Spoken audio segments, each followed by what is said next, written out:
ଜଙ୍ଗଲରେ ସ୍ୱାମୀ ଓ ସ୍ତ୍ରୀ ଦୁଇଟି ଚଢ଼େଇ ରହୁଥିଲେ। ସେଇ ଜଙ୍ଗଲରେ ଗୋଟିଏ ଦୁଷ୍ଟ ଓ ଅହଙ୍କାରୀ ହାତୀ ରହୁଥିଲା। ସେଇ ଜଙ୍ଗଲର ଜୀବଜନ୍ତୁ ମାନଙ୍କୁ ହଇରାଣ କରି ହାତୀଟି ବେଶ ଖୁସି ହେଉଥିଲା। ତାକୁ ସମସ୍ତ ଜୀବଜନ୍ତୁ ଡରୁଥିଲେ ମଧ୍ୟ। ତେବେ ଚଢ଼େଇଟି ପ୍ରଜନନ ଋତୁ ହୋଇଥିବାରୁ ଅଣ୍ଡା ଦେଇଥିଲା। ଉଭୟ ସ୍ତ୍ରୀ ଓ ସ୍ୱାମୀ ଚଢ଼େଇ ତାଙ୍କ ଛୁଆକୁ ସ୍ୱାଗତ କରିବା ପାଇଁ ବେଶ ଖୁସି ଥିଲେ। ସ୍ତ୍ରୀ ଚଢ଼େଇଟି ଦିନ ସାରା ନିଜ ବସାରେ ବସି ଅଣ୍ଡାର ଯତ୍ନ ନେଉଥିବା ବେଳେ ସ୍ୱାମୀ ଚଢ଼େଇଟି ସବୁଆଡେ ଉଡି ଉଡି ଉଭୟଙ୍କ ପାଇଁ ଖାଦ୍ୟ ସଂଗ୍ରହ କରି ଆଣୁଥିଲା। ଦୁହେଁ ବହୁତ ଖୁସି ଥିଲେ ଏବଂ ଶିଶୁମାନେ ଅଣ୍ଡାରୁ ବାହାରିବା ପାଇଁ ଉତ୍ସାହର ସହ ଅପେକ୍ଷା କରିଥିଲେ। ସବୁଦିନ ପରି ସ୍ୱାମୀ ଚଢ଼େଇଟି ଖାଦ୍ୟ ଶସ୍ୟ ଖୋଜିବା ପାଇଁ ନିଜ ବସା ଠାରୁ ବହୁତ ଦୂରକୁ ଚାଲି ଯାଇଥିଲା ଏବଂ ସ୍ତ୍ରୀ ଚଢ଼େଇଟି ତାର ଅଣ୍ଡାର ଯତ୍ନ ନେଉଥିଲା। ଏହି ସମୟରେ ସେଇ ଦୁଷ୍ଟ ହାତୀଟି ସେ ବସା ବାନ୍ଧିଥିବା ଗଛ ପାଖକୁ ଆସି ପହଞ୍ଚେ। ସେଇ ଗଛର ଗୋଟିଏ ପରେ ଗୋଟିଏ ଡାଳ ଭଡ ଭାଡ କରି ଭାଙ୍ଗିବାକୁ ଲାଗେ। ତେବେ ହାତୀର ଏଭଳି କାଣ୍ଡ ଦେଖି ସ୍ତ୍ରୀ ଚଢ଼େଇ ସେ ବସା ବାନ୍ଧିଥିବା ଡାଳ ନ ଭାଙ୍ଗିବାକୁ ବହୁତ ଅନୁରୋଧ କରିଥିଲା। ଡାଳ ଭାଙ୍ଗିଦେଲେ ତା ବସା ନଷ୍ଟ ହୋଇଯିବ, ଅଣ୍ଡାରୁ ପିଲା ଫୁଟି ପାରିବେ ନାହିଁ କହିଥିଲା। ତେବେ ଅହଙ୍କାରୀ ଦୁଷ୍ଟ ହାତୀ ତା କଥା ଶୁଣି ନଥିଲା। ଚଢ଼େଇ ବସା ବାନ୍ଧିଥିବା ଡାଳଟିକୁ ମଡ କରି ଭାଙ୍ଗି ଦେଇଥିଲା, ଯାହା ଦ୍ୱାରା ଚଢ଼େଇ ବସା ତଳେ ପଡି ଯାଇଥିଲା ଏବଂ ସବୁ ଅଣ୍ଡା ଭାଙ୍ଗି ନଷ୍ଟ ହୋଇଯାଇଥିଲା। ତେବେ ଚଢ଼େଇକୁ କଷ୍ଟ ଦେଇ ଖୁସି ହୋଇଥିଲା ଅହଙ୍କାରୀ ହାତୀ ଓ ସେଠାରୁ ନାଚି ନାଚି ପଳେଇଥିଲା।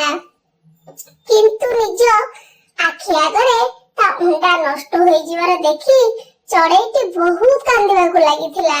ସେ ହାତୀ ଉପରେ ବହୁତ ରାଗି ଯାଇଥିଲା ଏବଂ ହାତୀକୁ ପାନେ ଦେବ ବୋଲି ମନେ ମନେ ନିଷ୍ପତ୍ତି ନେଇଥିଲା। ଏହି ସମୟରେ ସ୍ୱାମୀ ଚଢ଼େଇଟି ଫେରି ଦେଖେ ଯେ ଭଙ୍ଗା ଡାଳ ଉପରେ ସ୍ତ୍ରୀ ଚଢ଼େଇଟି ବସି କାନ୍ଦୁଛି। ସେ ଏମିତି କେମିତି ହେଲା ବୋଲି ତା ସ୍ତ୍ରୀକୁ ପଚାରିଥିଲା।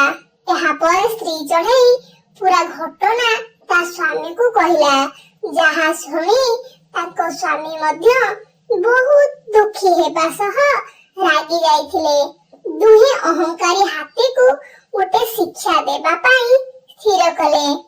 ଦୁଇ ଚଢ଼େଇ ନିଜ ସାଙ୍ଗ କାଠହଣା ପକ୍ଷୀ ନିକଟକୁ ଯାଇ ତାଙ୍କୁ ସବୁ କଥା ଜଣାଇଥିଲେ। କାଠହଣା ପକ୍ଷୀ ତାଙ୍କ କଥା ଶୁଣି ଦୁଃଖୀ ହେବା ସହ କହିଥିଲା, ହଁ ମୁଁ ବି ଶୁଣିଛି ଏ ଅହଙ୍କାରୀ ହାତୀ ଜଙ୍ଗଲରେ ଭାରି ଉତ୍ପାତ କରୁଛି। ଏହି ଦୁଷ୍ଟ ହାତୀକୁ ଉଚିତ ଶିକ୍ଷା ଦେବାର ବେଳ ଆସିଛି। କାଠହଣା ପକ୍ଷୀର ଆଉ ଦୁଇ ଜଣ ସାଙ୍ଗ ଥିଲେ। ସେମାନଙ୍କ ମଧ୍ୟରୁ ଜଣେ ହେଉଛି ମହୁମାଛି ଓ ଅନ୍ୟ ଜଣକ ହେଉଛି ବେଙ୍ଗ। ଏହି ତିନି ଜଣ ମିଶି ହାତୀକୁ ପାନେ ଦେବାକୁ ଯୋଜନା କରିଲେ, ଯାହାକୁ ସ୍ତ୍ରୀ ଚଢ଼େଇ ବହୁତ ପସନ୍ଦ କରିଥିଲା। ତାଙ୍କ ଯୋଜନା ଅନୁଯାୟୀ ମହୁମାଛି ପ୍ରଥମେ ହାତୀର କାନ ପାଖରେ ଗୀତ ଗାଇବାକୁ ଲାଗିଲା। ଯେତେବେଳେ ମହୁମାଛିର ମଧୁର ସ୍ୱର ଶୁଣି ହାତୀ ନିମଗ୍ନ ହୋଇଗଲା, ସେତେବେଳେ କାଠହଣା ଆସି ହାତୀର ଦୁଇଟି ଆଖିକୁ ଖୁମ୍ପି ବାହାର କରିଦେଲା।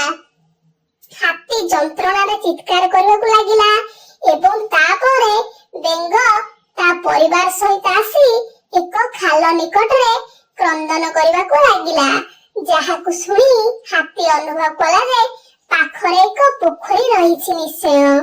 ସେ ଯନ୍ତ୍ରଣା ସହ ରାବି ରାବି ତାର ଗଳା ଶୁଖି ଯାଇଥିଲା। ତାକୁ ବହୁତ ଶୋଷ ମଧ୍ୟ ଲାଗୁଥିଲା। ତେଣୁ ସେ ଯନ୍ତ୍ରଣାରୁ ମୁକ୍ତି ପାଇବା ସହ ଶୋଷ ମେଣ୍ଟାଇବା ପାଇଁ ପାଣି ଆଶାରେ ବେଙ୍ଗ ବୋବାଉଥିବା ଦିଗରେ ଯାଇ ଖାଲରେ ପଡ଼ିଯାଏ। ଯେତେ ଚେଷ୍ଟା କଲେ ବି ସେ ସେହି ଗଭୀର ଖାଲରୁ ବାହାରି ପାରିନଥିଲା। ଯନ୍ତ୍ରଣା ସାଙ୍ଗକୁ ଭୋକ ଶୋଷରେ ଚିତ୍କାର କରି କରି ହାତୀଟି ମରିଯାଇଥିଲା। ଏହିପରି ମହୁମାଛି, କାଠହଣା ଏବଂ ବେଙ୍ଗ ସାହାଯ୍ୟରେ ସ୍ତ୍ରୀ ଓ ସ୍ୱାମୀ ଚଢ଼େଇ ହାତୀ ପାଖରୁ ପ୍ରତିଶୋଧ ନେଇ ପାରିଥିଲେ। ପିଲେମାନେ, ଆମେ ଏହି କାହାଣୀରୁ କଣ ଶିଖିଲେ? ଏକତା ଏବଂ ଜ୍ଞାନ ବ୍ୟବହାର କରି ସବୁଠୁ ବଡ଼ ସମସ୍ୟାକୁ ମଧ୍ୟ ପରାସ୍ତ କରିହେବ। ଏବଂ ଅନ୍ୟର ଅମଙ୍ଗଳ କଲେ ଆମର ବି ଅମଙ୍ଗଳ ହେବ।